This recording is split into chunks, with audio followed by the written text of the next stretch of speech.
some great comments on part 1. Thanks very much. So we're going to pick up with Sandy with the questions he had left, with despite the audio interruptions. That was my cookie playing on the next, my cartridge version of it. We're also going to take a look at some of the commercial stands that were there, and Lee has kindly provided all the photos you've submitted. We don't have individual credits for the photos, apologies. They're a bit of a jumble on ones we pick, but we'll do a montage of them, so hopefully you can comment below if that's your photo. And thanks to whoever took the photos of myself. You don't often get to see yourself in photographs from events. That makes a nice thing for me to see. We'll also take a look at some of the other talks that we missed, unfortunately, and some of the sights and sounds with odd video clips, including Simon Brattel playing Halls of the Things, probably the first time in public for a long time, and it just shows it is possible to achieve it. So here we go. We'll pick up just after lunch on Spectrum 40 event in Walsall. Well, if you get bumped here at Spectrum 40, it's probably from this machine on the back of Ben. Isn't that impressive? Look at that. Why does Ghostbusters spring to mind? But he is quite tall. We come with PowerPoint. It was like, you've got 1 year to get serious and see if you can make a career of this. It was like year 8 before going to university. And we were very fortunate in meeting Rich and David Darling, who were just setting up Codemasters. At that point, it was called Digital Computers. Our first checks came from Digital Computers, and there was even talk, Dave Darling was wanting to call it computer food. Because he said it's So Codemasters was the name chosen, and that was the better one. Yes. So that's good for you. Yes. Loose call. They offered us quite a lot of money. I won't go through the story, some of you have heard it, for Super Robin Hood, and we did get about 10,000 in royalties, which from just leaving school and saying, can you make it? And with inflation, I mean, that's probably like £20 or so. No, it's more like 30. It's about 3 to 1 from the 80s. Okay. So that's not bad for school kids. We thought of ourselves as school kids, even though we just left school. And it took 1 month to write, partly because we didn't want them to change their minds. Series of which we, when we created the first one, Codemasters were really not sure that this was a good idea. Philip's going to go and get the original design off the wallpaper. We designed it on wallpaper. We didn't know how long the map would be, so we wanted a long piece of paper. It's not that long. Do I need to really? For 34K it fits in, by the way. Okay. Just letting you know. Okay, so maybe there's quite a lot of screens. And there you go. The game was, I mean, we would literally count bytes in our code and in our graphics. I'm sure all Spectrum coders did. Yeah, you have to. But the game it's like, the game will be better if it's bigger and if it's more colourful. And so the game was, how can you make them really big and colourful? And we know that certainly the Commodore 64 would always just go character map. And if it's 32 characters across and 24 characters wide, it is whatever that is. Anyone's really good at maths, you can work out how many bytes that would be. We've always had calculators in front of us. But we just decided to store maps in a different way because we said we can make a lot more maps, a lot more colourful, and place things anywhere. Anyway, so we made our own map editor, and another little secret was that the map editor was in the game itself, so you could run around the game and just move things around a bit. So if there was a jump or a tree or something in the wrong place, you could just like almost press escape, slide it along, press escape, and carry on playing, and then just like literally copy the data out. And so it was quite fun. It was quite fun to make. Whereas most people make their map editors really tedious, and then have to export it and save it and load it in and then compile it. And it's like, oh, we just play the game and just move things around until it looks good, and then go, that screen's done. Now we'll go on to the next screen. Jump around a bit, go, oh, do with the ledge there, right, slide a ledge in, yeah, I can jump up onto that. And you're playing the game at the same time as creating it. Over in our corner, here's Simon showing off the zip compiler manual he provided in exchange for the HiSoft badge. And this was brought along as well for us to take a look at, which is really interesting. It's in a kind of microspeech case, but it's not actually that. It's their assembler editor, which should in theory be able to be made to work on the Spectrum Next. We assume this is a early prototype probably of the colour microsource, which basically contains the 2-pass editor assembler and has the the same sort of. This is the advert for the actual real device. ROM is also available in the ZX Interface 2 ROMs from Fruitcake, so you can see what it looks like. Back to the Spectrum 40 event. We unfortunately neither of us got any photographs or coverage from the Mev Dink talk, and we have Neil got this nice shot of the panel talk. And so what we'll do now is we'll take a look at all the commercial stands that were seemed to be fairly busy and well attended throughout the day. That's the original one.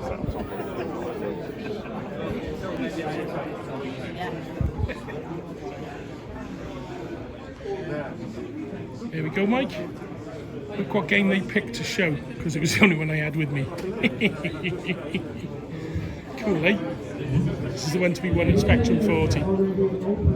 First up, we have the Retro Gear stand with some machines. There's a toast track here, and +2, some interfaces, the boxed games from the +2 and Amstrad plugins, and they also had quite a lot of software available in cases, although he did say to me the Gilsoft stuff sells out pretty quick, so he didn't have any at the moment. And I fell foul, of course. If you take a look in the top corner here, there's a VTX 3000 Prism modem, which I couldn't resist buying, so here we go.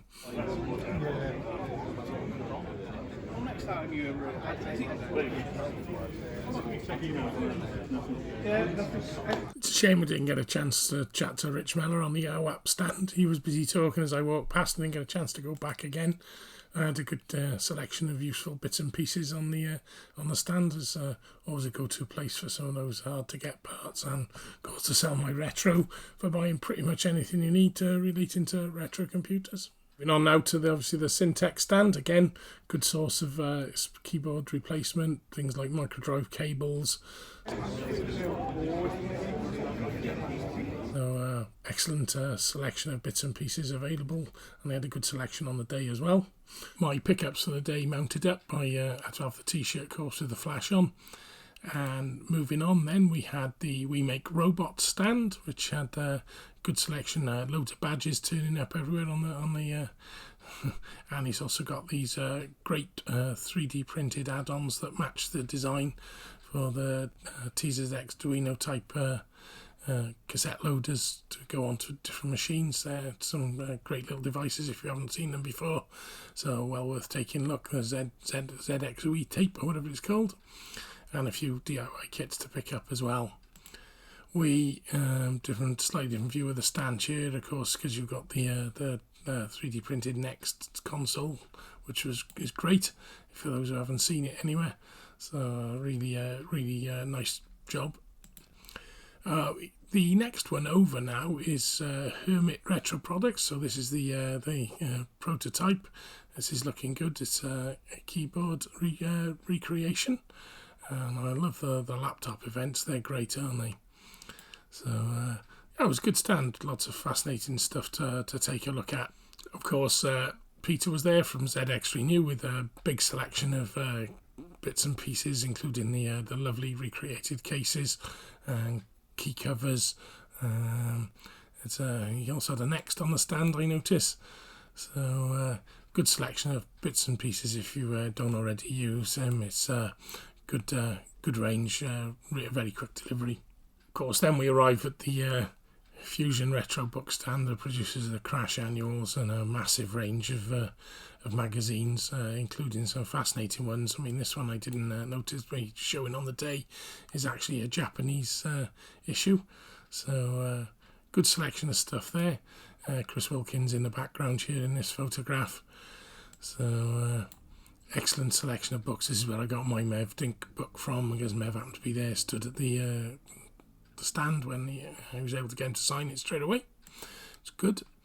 Now we move on, and this is the selection machines of the Chronosoft stand, the Uliats, very nice selection of games to play, obviously, including the ZX81, which was nice to see. Just the predecessor, or the the year before, the ZX82, as Sandy White put.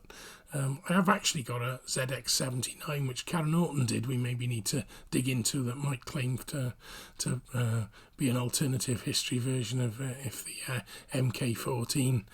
Note I use MK14 rather than Mark as he does, because it does officially stand for Microcomputer Kit 14. So a bit of a competition with the ZX79 ownership maybe. So we've got a good selection of cassettes from Chronosoft as well. These are, of course, all new games available for the Spectrum and the ZX81, beautifully packaged up in cassette cases, crystal cases. So well worth checking out their site if you haven't come across these products before. Now, this stand was fascinating and a little bit unusual. I thought it was really good. These little minute little Spectrums. And I'm going to stitch in some photographs. Of course, I had to have one. I thought they were beautiful, really, really well done. And if you can see here the beautiful detailed work, you should just be able to see that you can read each key as well. So this was a great memento for the Spectrum 40 year, really. And then we're back to our stand, which of course is looking a little bit different later on in the day now, after Simon's set up with his big screen as well to work here. We were approaching the end of the day by now, and luckily enough Dean had managed to smuggle me in a couple of bottles of Doom Bar because the bar wasn't yet open. Jason's stand was still popular. This lad was on the game on and off pretty much the whole day, and it is quite a good game, I have to say. Well done, Jason. So there was still plenty of people milling around, lots of people talking. You can see Mev and John Hare talking there, one of the twins. So we've got a good collection of people milling around, and by now the raffle table was pretty large. There were a couple of items left over at the end of the night, but pretty much most things were taken. So the bar is just about opened at this point, I think.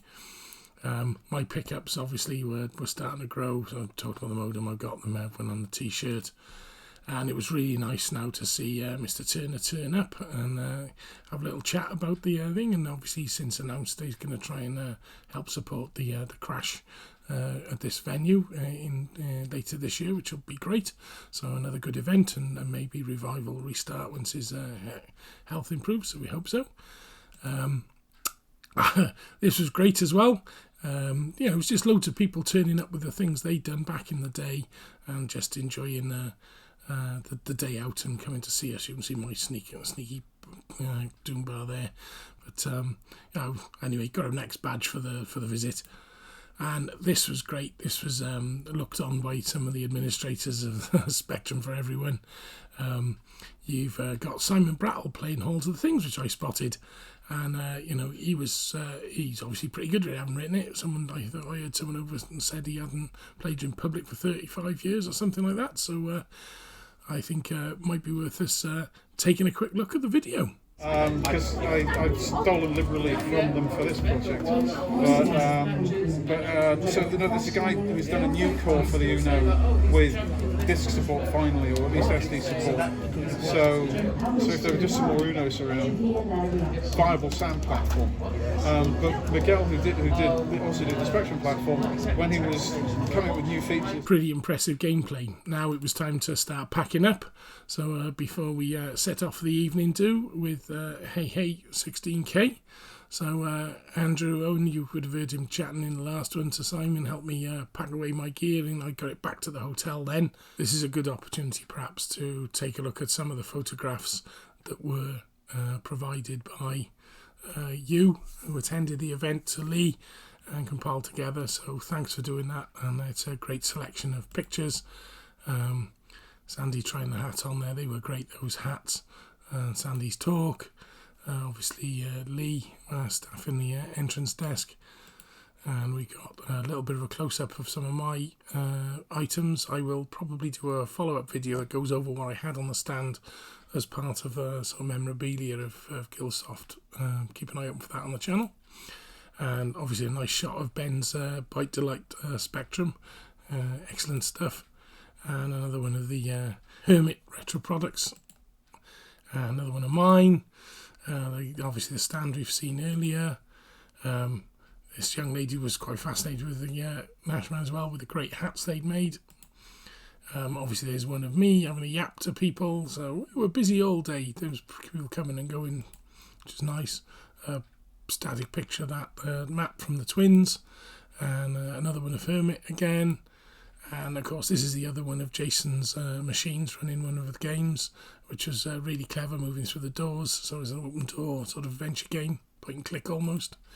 And again, as pointed out, Nashman was very popular. There's me in the background yapping to somebody about something. Again, another shot of Jason's games. And the twins with their part one. They did do a 2-part talk.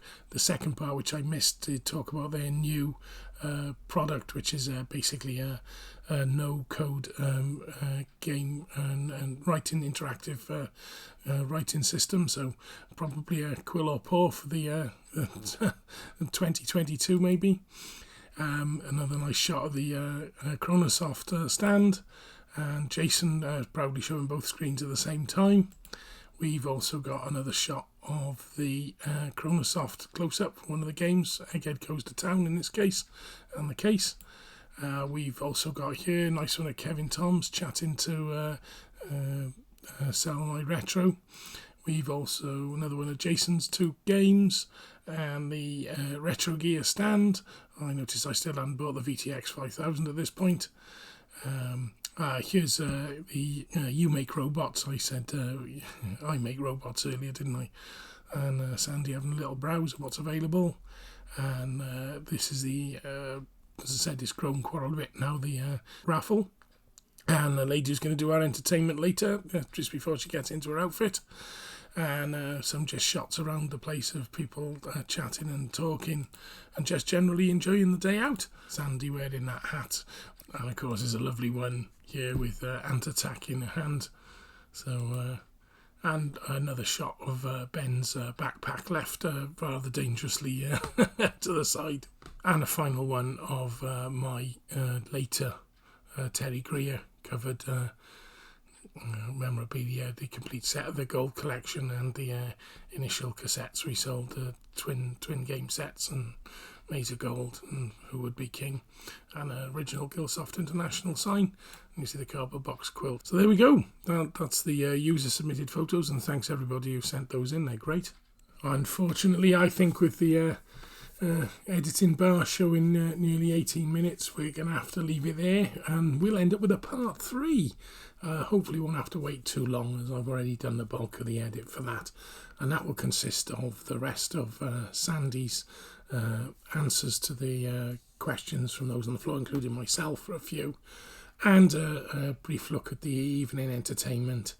So until next time, see you soon.